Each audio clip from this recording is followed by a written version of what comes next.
और सिवाय धोखा देने के और कुछ नहीं किया है। तो बार बार धोखा और कितनी बार धोखा घोषी की जनता खाए। इनका डर, इनका दहशत, इनका खौफ है और इनको अपनी नौकरी जाने का खतरा है। इनको पता है कि यहाँ लगाया गया है, इनकी नौकरी जाने का खतरा है कि नाम रख लिए हो।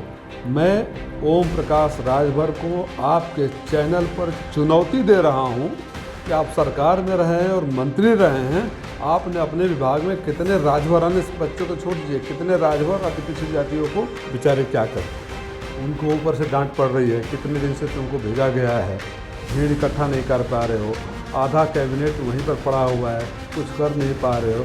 नमस्कार, आप देख रहे हैं यूपी तक और मैं हूं आपके साथ दुर्गा किंकर सिंह। मऊ जनपद के घोसी विधानसभा सीट पर उपचुनाव हो रहा है और इस वक्त इस उपचुनाव में जो राजनीतिक पारा है वो पूरी तरीके से चढ़ चुका है, क्योंकि अब 3 तारीख तक ही चुनाव प्रचार होना है। ऐसे में आज 31 तारीख हो चुकी है। हमारे साथ समाजवादी पार्टी के राष्ट्रीय सचिव प्रवक्ता राजीव राय मौजूद हैं। हम उनसे बात करेंगे और जानने की कोशिश करेंगे कि चुनावी माहौल क्या है। लेकिन इससे पहले आपको बता दें कि चुनाव की स्थितियां ये हो चुकी हैं कि इस समय दोनों ही पार्टी के नेता एक दूसरे पे आरोप और प्रत्यारोप लगा रहे हैं और तमाम वीडियो भी वायरल हो रहे हैं। कहीं सुहेलदेव स्वाभिमान पार्टी के राष्ट्रीय अध्यक्ष ओम प्रकाश राजभर का वीडियो वायरल हो रहा है कि उनको भगाया जा रहा है। हालांकि बाद में पुष्टि हुई कि वो वीडियो 2016 का था। अभी 2 दिन पहले समाजवादी पार्टी को समर्थन दिए सुहेलदेव स्वाभिमान पार्टी के प्रदेश उपाध्यक्ष रमेश सिंह चौहान का वीडियो वायरल हुआ, जिसमें उनको गांव के राजभर बस्ती से भगाया जा रहा था। हालांकि उस वीडियो की पुष्टि हुई, वह सही था और उस पर अरुण राजभर ने भी अपना कमेंट दिया और रमेश सिंह चौहान ने भी बताया कि ओम प्रकाश राजभर और उनके लोगों के द्वारा भेजा गया था, हम लोगों को गाली दिलवाने के लिए प्रायोजित था। शराब पी के कुछ लोगों के द्वारा यह काम किया गया। तो अब भारतीय जनता पार्टी की तरफ से पूरा मंत्रियों का समूह, विधायकों का समूह यहाँ डेरा डाले हुए है लगातार। वहीं दूसरी तरफ समाजवादी पार्टी के राष्ट्रीय सचिव राजीव राय पिछले 1 हफ्तों से लगातार कैंप किए हुए मऊ में और पूरी तरीके से घोसी विधानसभा उपचुनाव का संचालन अपने हाथों में लिए हैं, पूरी मॉनिटरिंग कर रहे हैं। हालांकि बीच बीच में रामगोपाल यादव जी, शिवपाल जी और तमाम और प्रदेश के नेता आए, अखिलेश यादव जी की भी जनसभा हुई। लेकिन अभी वर्तमान समय में राजीव राय मऊ में मौजूद हैं। आने वाले समय में समाजवादी पार्टी के कुछ नेता और आने वाले हैं, इनसे बातचीत करेंगे और जानने की कोशिश करेंगे कि क्या स्थितियाँ हैं। बड़ी स्थिति अब पीक पे है चुनाव की, किस तरह से ले रहे हैं? चुनाव एक तरफा हो चुका है और माहौल आप भी, मैं देख रहा हूँ, लगातार घूम रहे हैं अपने वरिष्ठ सहकर्मी के साथ। लगातार आपको भी इस बात का एहसास होगा कि चुनाव एक तरफा हो गया, कि चुनाव जब जनता लड़ने लगती है तो पार्टियां अपरिहार्य हो जाती हैं, पार्टियों का कोई मतलब नहीं रहता है। घोसी की जनता के जहन में बात आ चुकी है कि एक व्यक्ति विशेष जिसको यहाँ की महान जनता ने सब कुछ दिया, सांसद, विधायक, मंत्री, विधानसभा छोड़ के बदला तब भी उसको जिता दिया, पार्टी छोड़ के बदला तब भी जिता दिया, लेकिन उस आदमी ने कभी किसी के सुख दुख में खड़े नहीं हुए और सिवाय धोखा देने के और कुछ नहीं किया है। तो बार बार धोखा और कितनी बार धोखा घोसी की जनता खाए, इस बात का सवाल है। घोसी की जनता ने मन बना लिया है, इसलिए चाहे पूरी उत्तर प्रदेश की सरकार आ जाए, आप देख रहे हैं 15-15, 20-20 मंत्रियों के प्रोटोकॉल यहाँ पड़े हुए हैं। खेत में, गांव में, गली में कुर्सी देने वाला कोई नहीं है। ऐसा चुनाव आपने भी अपने पत्रकारिता के जीवन में कभी नहीं देखा होगा। अखिलेश यादव जी की जनसभा थी कोपागंज में, तो भीड़ काफ़ी थी और बाद में डिप्टी सीएम ने प्रेस वार्ता करी बकायदे और कहा कि समीपवर्ती जनपदों आजमगढ़, मऊ, गलिया, गाजीपुर, बनारस से ये भीड़ आई गई थी। मऊ के और ख़ासतौर से घोसी के ये लोग नहीं थे। क्या कहेंगे इस पर? बेचारे क्या कहते हैं, उनको ऊपर से डांट पड़ रही है, कितने दिन से तुमको भेजा गया है, भीड़ इकट्ठा नहीं कर पा रहे हो, आधा कैबिनेट वहीं पर पड़ा हुआ है, कुछ कर नहीं पा रहे हो। उन्होंने क्या कहा? आप तो स्थानीय पत्रकार हैं, आपने एक भी गाड़ी बाहर से देखी? मैं ये बोला हूँ, घोसी विधानसभा के बाहर के लोगों को हम लोग नहीं बुलाया, क्योंकि हमें क्षमता पता था कि उस मैदान की क्षमता कितनी है। अब बेचारों को डांट पड़ेगी, तो अगर घर में डांट पड़ती है बच्चे के ऊपर कि तुमने अच्छा परफॉर्म नहीं किया, तो कुछ ना कुछ बहाने बना लेता है। वैसे बहाने पाठक जी बना रहे हैं, क्योंकि ऊपर से डांट पड़ रही है। ओम प्रकाश राजभर लगातार ये कहते रहे समाजवादी पार्टी की सरकारों में जो लगातार गिनाते हैं कई जातियों का नाम, तो नौकरियां नहीं मिली हैं। क्या सोचते हैं, किस तरह देख रहे हैं इस दो बातें मैं कहना चाहूँगा। ये पहाड़ा पढ़ने से जनता पढ़ने वाली नहीं है, जो आप 10-20 जातियों के नाम रट लिए हो। मैं ओम प्रकाश राजभर को आपके चैनल पर चुनौती दे रहा हूँ कि आप सरकार में रहे हैं और मंत्री रहे हैं, आपने अपने विभाग में कितने राजभराने बच्चों को छोड़ दीजिए, कितने राजभर अति पिछड़ी जातियों को नौकरी दिया और कितनी नौकरियां लगी, उसके ऊपर एक सफ़ेद पत्र जारी करिए। आप जब मंत्री थे तो आप किसी को सुनते नहीं थे, झांकते नहीं थे। और आज समाजवादी पार्टी के अंदर अगर समाजवादी पार्टी ने नौकरियां नहीं दी थी तो आप हमारे साथ गठबंधन में आए क्यों थे भैया? ये तो बात तब की है ना। तो आप चाहते हैं कि झूठ पर झूठ, जुमले पर जुमले बोलता रहे। मैंने इतने बड़े झूठा मैंने कोई इस कद का नेता नहीं देखा कि उन्होंने, मैंने एक वीडियो देखा जिसमें किसी पत्रकार ने पूछा कि मलेशिया से आए बच्चों को आपने मदद नहीं किया, तो बोले हमारे बगल में बैठकर रिकॉर्ड कर रहे हैं।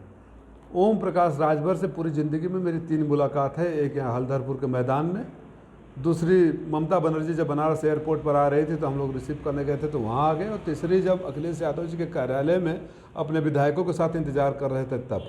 मतलब इस कद का नेता इतना मतलब बेशर्मी के साथ झूठ बोल सकता है, कुछ भी बोल दे, कुछ भी बोल दे। मैंने तो ये भी देखा, पत्रकार किसी कार्यक्रम में एक पत्रकार ने पूछा कि आपको शर्म नहीं आती, तो बोले मुझे शर्म नहीं आती।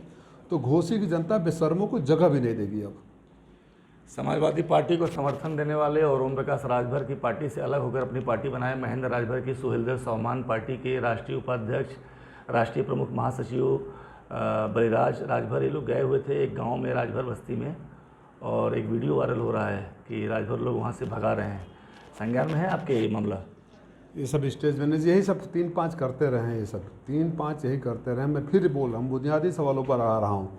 बड़ी जनता चाहती है, बड़ी उसमें वो सुहेलदेव समाज पार्टी के प्रवक्ता अरुण राजभर ने बाकायदे कहा है कि ये जो है अब समाजवादी पार्टी के लोगों को भगाया जा रहा है गाँव से।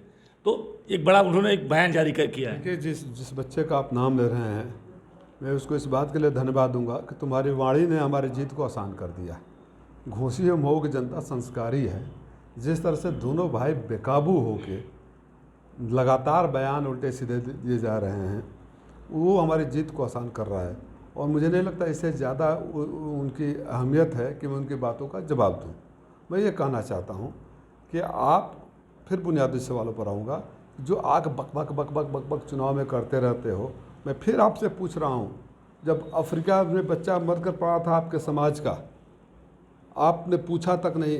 आप गवाह हैं, यूपी तक गवाह है। मैं उस बच्चे की लाश को 1 महीना बाद वहाँ से अफ्रीका से मंगाया, मदद किया, आज तक उस दरवाजे पे नहीं गए।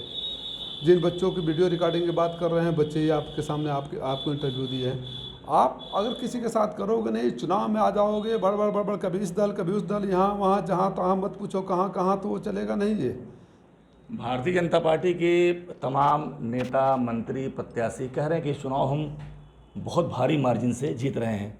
समाजवादी पार्टी भी कह रही है कि चुनाव एक तरफा है और चुनाव हम जीत रहे हैं। समीकरण जानना चाहते हैं हम कि किस समीकरण के तहत आप कह रहे हैं कि सुधाकर सिंह चुनाव जीत रहे हैं? मैंने शुरू में कहा कि जब जनता चुनाव लड़ने लगती है ना, तो जाति और धर्म के समीकरण ध्वस्त हो जाते हैं। और इसका अंदाज़ा आपको भी लगा जब आपने राजभर गाँव में गए। और अगर इतनी भारी मतों से भारतीय जनता पार्टी जीत रहे हैं, तो मैं मंत्रियों से कहूँगा कि प्रदेश को आपकी ज़रूरत है, मुख्यालय पहुँचिए, मंत्रालय संभालिए, अपना काम करिए।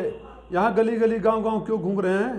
ये दहशत है। यहाँ तो राजीव राय नज़र आ रहा है ना आपको, और 1-2 और मेरे सहयोगी हैं, और उल्टे में 15-15, 20-20 मंत्री। अगर आप इतने अस्वस्थ हैं तो मंत्रालय का काम क्यों रोके भैया? प्रदेश की जनता क्यों आपको भुगते? आपको प्रदेश की जनता ने इसलिए चुना था कि आप चुनाव आएगा तो पूरा कैबिनेट एक विधानसभा में चला जाएगा, उस प्रदेश के कोई काम नहीं होगा। लोग वहाँ खोजते हैं, खोजते खोजते मऊ में आ जा रहे हैं। आप क्यों इस तरह कर रहे हैं? ये इनका डर, इनका दहशत, इनका खौफ है, और इनको अपनी नौकरी जाने का खतरा है। इनको पता है कि यहाँ लगाया गया है, इनकी नौकरी जाने का खतरा है कि यहाँ पड़े हुए हैं बेचारे, लेकिन कुछ होना नहीं है। नौकरी किसकी जाने का खतरा है? नौकरी जो बड़बोले पर लोग हैं, 2 को नौकरी मिलेगी नहीं और बाकियों की नौकरी जा भी सकती है। आपको क्या लगता है कि बाबा चाहते तो इनको मंत्री नहीं बना सकते थे? देखिए, बाबा अगर स्वाभिमानी है और बाबा के लोग स्वाभिमानी हैं, तो मैं उम्मीद करता हूं कि उनकी उस गालियों को भी याद रखेंगे जो इन्होंने बाबा के लिए कहा था। मोदी जी के और शाह साहब को मानने वाले लोग भी इस गालियों को याद रखेंगे जो उनके लिए क्या था। तो तो आप पार्टी बदल सकते हैं, भाषा बदल सकते हैं, उछल कूद मचा सकते हैं, नेता ऊपर समझौता से कर सकते हैं, लेकिन जनता इतनी आसानी से आपको स्वीकार कर ले, ज़रूरी नहीं। ये थे हमारे साथ समाजवादी पार्टी के राष्ट्रीय सचिव व प्रवक्ता राजीव राय, जिन्होंने यूपी तक से बात करी और बताया कि डर और दहशत और भय है, जिसकी वजह से भारतीय जनता पार्टी के तमाम मंत्री और बड़े नेता यहाँ पे कैंप किए हुए हैं और भारतीय जनता पार्टी को चुनाव जिताने के लिए लगे हुए हैं। लेकिन इन्होंने ये भी बताया कि यह जो चुनाव है वह जाति धर्म से अलग हटकर यह चुनाव है। समाजवादी पार्टी के प्रत्याशी सुधाकर सिंह के पक्ष में पूरी जनता है और आने वाले इस उपचुनाव के नतीजे निश्चित रूप से समाजवादी पार्टी के प्रत्याशी के पक्ष में होंगे और समाजवादी पार्टी इस चुनाव को भारी अंतर से जीतेगी। अब यह आने वाला समय बताएगा 8 तारीख को मतगणना के बाद कि परिणाम क्या होते हैं। दुर्गा किंकर सिंह, मऊ, यूपी तक।